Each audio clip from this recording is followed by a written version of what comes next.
शिरूर तालुक्यातील रांजणगाव ही पंचतारांकित एमआयडीसी आहे।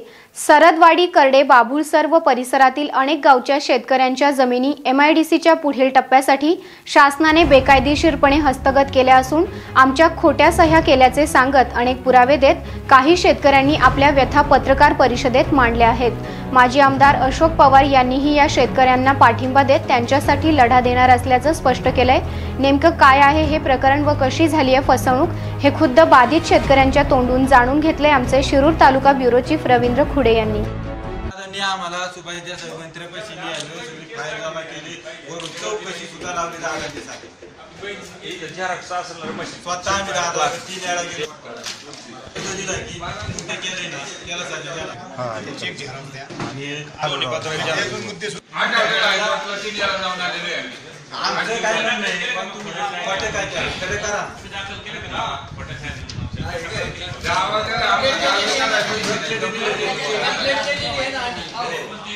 त्यांनी शेतकरी असं पाहिजे त्यांना शिवलंय सुद्धा ऐकत नाही असे शेतकरी पाहिजे। शेतकऱ्यांच्या खोट्या सह्या केल्या, कोणी गावी राहत नाही, कोणी किंमत माहित नाही, असं कोणाची सही नाही, अशा याच्यात त्यांनी डुप्लिकेट बनून 118 एकराला भर म्हणून हे 100 एकर जमीन त्यांनी त्याच्यात लाटल्या गेलेली आणि शेजारी बाबुराव पाचरने 1650 आणि 1635-36 हे गट त्यांचीच आहे ना, त्यांचे का घेतले नाही? त्यांचे गट का नाही घेतले तुम्ही? 70-80 एकरावर 7.5 लाख रुपयांनी एसआर पावती केलेली, ते जमिनी का नाही घेतल्या? सरदवाडी गावापाशी आले 1661 हा गट नंबर कालड्यात नेऊन विकला, 1626 कालड्यात वापला, 1626चा 2 कालड्यात नेऊन वापला। सरदवाडीतले गट कालड्यात जाऊन कसे विकले गेले? शिवमध्ये कालड्याचं व्हॅल्युएशन 13 लाखांनी, सरदवाडीचं व्हॅल्युएशन 16 लाखांनी। माझं नाव नानासाहेब दत्तात्रय मगर, राहणार सरदवाडी। आम्ही ह्या जमिनीवर शिक्के पाडल्याबद्दल आढळराव दादांकडे गेलो होतो, तिथून आम्ही सुभाष देसाईंकडे गेलो, तिथं आमची मीटिंग झाली। तिथं सांगितलं बा आमच्या शेतकऱ्यांचे 100 एकरावर खोट्या सह्या झालेल्या आहे। बाबा बी आमच्या संघ होते तुकाराम सरोदे, त्यांनी तिथे सांगितलं जर माझी जमीन जर घेतली तुम्ही तर मी इथं फाशी घेईन। तर ते म्हणले नाही बाबा तुमची जमीन आम्ही घेणार नाही। खाली निघताना पुन्हा बाबा म्हणले की मी खाली जाताना आता आत्महत्या करणार आहे। ते म्हणले हो बाबा तुमची जमीन घेणार नाही। त्यांनी त्यांना असे हात जोडले आणि तुमच्या जमिनीवरले शिक्के काढतो, 15 दिवसात कलेक्टरची मीटिंग लावतो। 2 महिने झाले कलेक्टरची मीटिंग नाही किंवा काही नाही। तर मग ही जमीन कशी 100 एकर शेतकऱ्यांची लाटली ते तुम्हाला मी थोडक्यात सांगतो। 1689 बबन बाळू सरोदे, कुंडलिक बाळू सरोदे यांच्या खोट्या सह्या केल्या। यांचं क्षेत्र आहे 10 एकर। मोर 1688 क्षेत्र 15 एकर। एकनाथ तुकाराम कळदिले, दादाभाऊ गंगाधर कळदिले आणि अंकुश गंगाधर कळदिले। मोर आल्याच्या नंतर 1628 विठ्ठल मारुती सरोदे, भास्कर मारुती सरोदे यांची 7.5 एकर जमीन, 3 हेक्टर 46 जमीन अशी। मोर गेल्याच्या नंतर दत्तू तुकाराम सरोदे 1614 1 हेक्टर 26 आणि 1617ला 34 गुंठे। मोर बबन काशीभाऊ सरोदे 1613 8 एकर जमीन, त्याच्या 1612 अनिल बाजीराव कळदिले 8 एकर आणि 1611 रणसिंग पवार यांची 20 एकर, 1608-9 दादाभाऊ रामभाऊ सरोदे यांची 6 एकर व ते पांडुरंग नानाभाऊ सरोदे आणि राजाराम नानाभाऊ सरोदे यांची 6 एकर अशी ही 12 एकर जमीन खोट्या सह्या करून लाटली। 100 एकरात यांनी खोट्या सह्या करून लाटली, असा हा त्याचं सगळा सारांश आहे। आणि आढळराव दादांनी सांगितले मी शिक्के काढीन शेतकऱ्यांचे तेव्हाच थांबत, आणि ज्यांनी खोटं केले त्यांना कायदेशीर मग तो अधिकारी असू नाही तर गाववाला असू नाही तर कोणी असू त्याच्यावर कडक कारवाई केल्या जाईल आणि त्याला शासन होईल। पण अजून त्या डिंब्याचं कुठं नाव नाही का गाव नाही काय ते सुद्धा भूसंपादक सुद्धा केलेलं नाही, कोणती प्रक्रिया केलेली नाही। आणि आता म्हणतात तुम्हाला 1-1 लाख रुपये देतो आणि तुम्ही इथं सह्या करा कलेक्टर प्रांत पैसे, पण एकही शेतकरी सही करीत नाही का? तर हे वर 100 एकराचा गडबड झाल्यामुळं खाली शेतकरी सही करायला मागत नाही। मग आमचं काय म्हणणं आहे की माझी जमीन गेलेली तिथं 2.5 हेक्टर त्या डिंब्या उजा कालात पाणी नाही, 10-15 बोर मारल्यात, आज संपूर्ण दुष्काळ परिस्थिती आहे, पुन्हा खायला मागे। आणि ह्या शेतकऱ्यांनी कसं काय हायकोर्टात जायचं?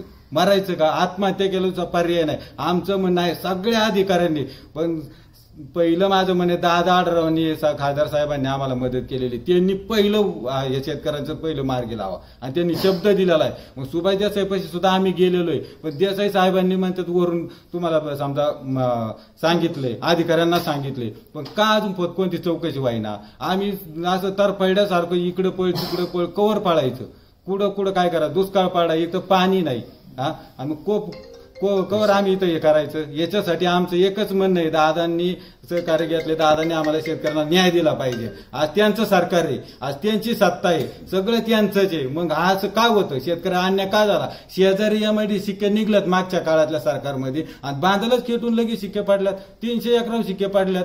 मग तुम्ही मागचं एवढं अख्खं संपूर्ण शिक्के काढले आणि मग आता हे शिक्के का टाकले? ते विकास झाला नाही, हा काय बकास करायचे काही काढा शेतकऱ्यांना? तुम्ही त्यांचा न्याय केला, मग ह्यांचा बी न्याय झालाच पाहिजे.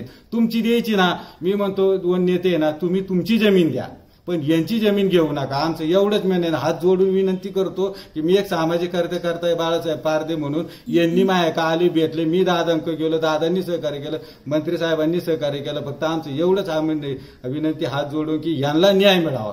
आळू एकनाथ करडिले, सरदवाडी. प्रथम मला ज्यावेळेस माहिती झाली 7-12 याचा एमआयडी शिक्का आला, त्यावेळेस ज्यावेळेस आम्ही चौकशी केली तर ते शिक्का आहे हे माहीत झाल्यानंतर आम्ही चौकशी केली, माहिती मागवली. विविध ठिकाणी तलाठी, तहसील, परत प्रांत अधिकारी यांना अर्ज केले, तर त्या ठिकाणून आम्हाला फक्त एमआयडीसी आणि प्रांत या ठिकाणी आम्हाला माहिती मिळाली. बाकी पोलीस स्टेशनला आम्ही रीतसर गुन्हा नोंदवलेला आहे खोट्या सह्यांचा, पण त्या ठिकाणी काय आम्हाला माहिती अजून कुठले अधिकारी किंवा कोणत्याही खात्याने दिलेलं नाही अजून. खोट्या सह्या ना हे जे 100 एकर त्यांचं आणि 100 एकर आमचं, आणि ज्यांची संमती अशी 18 एकर, अशा लोकांच्या मिळून 218 एकर हे एमआयडीसीला त्यांनी वर्ग करण्यासाठी 70% त्याला परमिशन लागते. थोडक्यात किती 70% त्यांना कोठा लागतो पूर्ण 70% जमीन पाहिजे त्यांना सायांची. मग याच्यात आम्ही जे 100 एकरावली ना, याच्यात सगळ्यांना वारंवार विचारलं गेलं तुम्हाला जमीन द्यायची का, तर आम्ही काय कोणाला जमीन दिली ना आजपर्यंत. म्हणजे दलाल आले, व्यापारी आले, अशा कोणाला जमीन दिली नाही. पण नंतर यांनी त्यांच्या 100 एकरापायी आमची 100 एकर जमीन आहे ना, आमची कुठली संमती, कुठल्या सह्या, आम्हाला कुठल्या नोटीस, आम्हाला कोणतीही माहिती न ठेवता आम्हाला अंधारात ठेवून डायरेक्ट आमच्या जमिनी एमआयडीसी शिक्का टाकले गेले. माझं नाव दीपक सरवदे, मी सरदवाडी गावचा शेतकरी. टप्पा क्रमांक 3 ही एमआयडीसी टाकण्यापाठीमागं बोगस सह्या करून टाकल्या आहे. कारण याच्यामध्ये शेतकऱ्यांच्या सह्या बोगस घेतलेल्या आहेत. याच्यामध्ये आताचे आमदार साहेब, विद्यमान आमदार आणि माजी मंत्री बबनराव पाचपुते साहेब यांची जमीन जास्त असल्या कारणामुळं शेतकऱ्यांच्या जमिनी त्यांनी बोगस सह्या करून त्यांनी एमआयडीसीकडे त्यांनी एमआयडीसीचे शिक्के त्यांनी त्या शेतकऱ्यांच्या जमिनीवरती टाकले गेले. दुसरा मुद्दा असा आहे की शेतकऱ्याला कुठल्याही प्रकारचं माहिती नाही, नोटीस नाही, पत्रकार नाही, पत्रव्यवहार नाही, आणि हे असताना कोर्टामध्ये सुद्धा काही दावे त्याच्या चालू आहेत. दावे चालू असताना सुद्धा त्यांनी जाणून बुजून, प्रांत साहेबांनी आणि कलेक्टर साहेबांनी यांनी जाणून बुजून हे सगळ्या काही गोष्टी त्यांना माहिती असताना सुद्धा त्यांनी त्याच्यावरती डोळझाक केलेली. डोळझाक करून त्यांनी त्यांच्या जमिनीला मोबदला जास्त मिळवण्यासाठी त्यांनी हे शेतकरी त्याच्यामध्ये भरडून काढले. तुम्हाला दुसरी गोष्ट अशी आहे की बुवा ह्याच्यावरचे जर शिक्के जर नाही निघाले, आमची जमीन जर आम्हाला परत आम्हाला जर नाही मिळाली, तर आम्ही वेळ प्रसंगी आत्महत्या करण्यास सुद्धा तयारी आहे आमची. वेळ प्रसंगी आम्ही रोडवर उतरू, कोर्टामध्ये जाऊ, आणि याच्यामध्ये 50-60% लोकांचे शेतकऱ्यांचे लिटिगेशन आहे कोर्टामध्ये. दावे दाखल असताना सुद्धा जाणून बुजून राजकीय दृष्ट्याचा दबाव वापरून त्यांनी हे गौड बंगाल त्यांनी शेतकऱ्यांच्या माथी मारलेले आहे. त्यांच्या जमिनीला बाजार जास्त मिळावा, पैसे जास्त मिळावं, याच्यासाठी त्यांनी हे सगळं काही राजकारणातून त्यांनी शेतकऱ्यांच्या माथी हे सगळं मारलेलं आहे. त्याच्यात किती लोक बाधित आहेत? आमच्याकडे आता जवळजवळ 14-15 लोक आता म्हणजे 100 मध्ये 17-18 लोक बाधित आहेत. आमदार साहेबांची, बाबुराव पाचरणे साहेबांची आत्ताच्या कंडिशन मध्ये 4.5 एकर जमीन आहे आणि शेजारी बबनराव पासपोर्ट यांच्या साईकृपा सहकारी कारखाना आहे, यांची 100 एकर जमीन आहे. हे यांची 100 एकर जमीन एमआयडीसी वर्ग करण्यासाठी त्यांनी हे आमच्या शेतकऱ्यांची 100 एकर जमीन त्याच्यामध्ये सामावून घेऊन त्यांनी लाटलेली.